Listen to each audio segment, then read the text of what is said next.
Good morning, students. Myself, Seema. I'm pretty ortho. I'm assistant professor at Jyoti Vidyapeeth Women's University. So now we are going to discuss the topic lordosis. So we will be discussing the topic lordosis. So lordosis is also known as soya back, is a condition in which the spine in the lower back has an excessive curvature.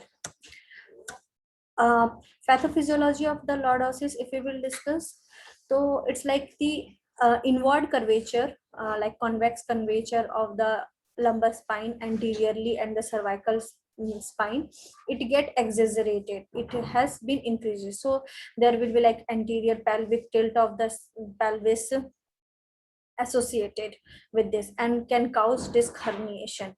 The symptoms will be like severe back pain and exaggerated posture. Visibly we can see that the lower back of the patient will have the gap, the exaggeration of the lumbar spine we can see, and the pelvis will be lifted, the hip will be lifted upward and backward. And the diagnosis is done by the physical examination, MRI and CT scan. In physical examination, from the observation only we can see how the lordosis is present, and other than that we can assess the muscles like lower cross syndrome. We can see the abdominal muscles will be weakened, the gluteus will be weakened, and the back muscles, back extensors, and the quadriceps muscles here in the front, they will be tightened. So there will be lower cross syndrome will be present.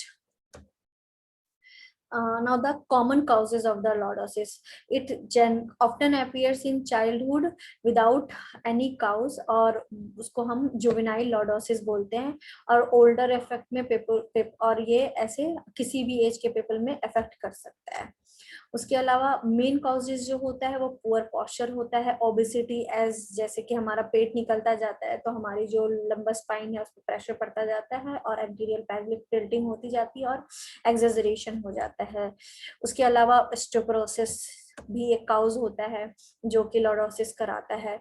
उसके अलावा डिस्काइटिस होता है, disorder of disc होती है जो कि क्या कहते हैं लॉर्डोटिक कर्वेचर करा देता है.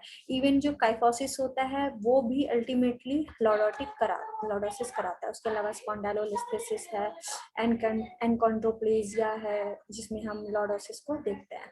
Now treatment of the lordosis. तो सबसे पहले हमने असेसमेंट देखा, हम सारे असेसमेंट करेंगे कि उसका अंडरलाइन काउज क्या है और एसोसिएटेड चीजें क्या है. लोअर क्रॉस सिंड्रोम प्रेजेंट है, कौन कौन सी मसल वीक है, कौन कौन सी मसल टाइट है, पेल्विक की मोबिलिटी कैसी है, एसआई जॉइंट की फंक्शन कैसी है, अगर स्पॉन्डालोलिस्थेसिस के कारण लॉर्डोसिस है तो किस ग्रेड की स्पॉन्डालोलिस्थेसिस है.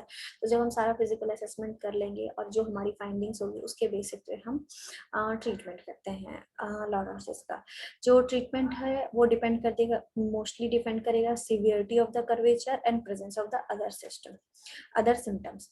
तो हमारे ट्रीटमेंट में ड्रग्स वगैरह का जो भी चलेगा, हमारा इन्फ्लामेशन वगैरह प्रेजेंट है तो एनसेट्स है, और स्वेलिंग और पेन के लिए जो ट्रीटमेंट है.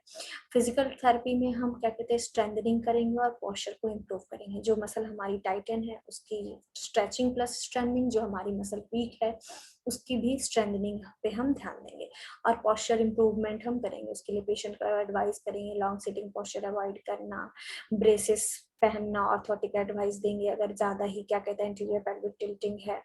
उसके अलावा योगा वगैरह हम पेशेंट को एडवाइस करते हैं फ्लेक्सिबिलिटी इंक्रीज करने के लिए, रेंज ऑफ मोशन इंक्रीज करने के लिए, बॉडी अवेयरनेस एंड स्ट्रेंथ को इंक्रीज करने के लिए. ओबेस पेशेंट में हम वेट लॉस के लिए क्या कहते हैं रिकमेंड करेंगे. और अगर बहुत ज्यादा सीवियर है, स्पाइनल कॉर्ड पे प्रेशर पड़ रहा है या हमारे न्यूरोलॉजिकल सिम्टम्स आ रहे हैं तो सर्जरी भी रिकमेंडेड होती है हमारे लॉर्डोसिस के ट्रीटमेंट में. Thank you so much.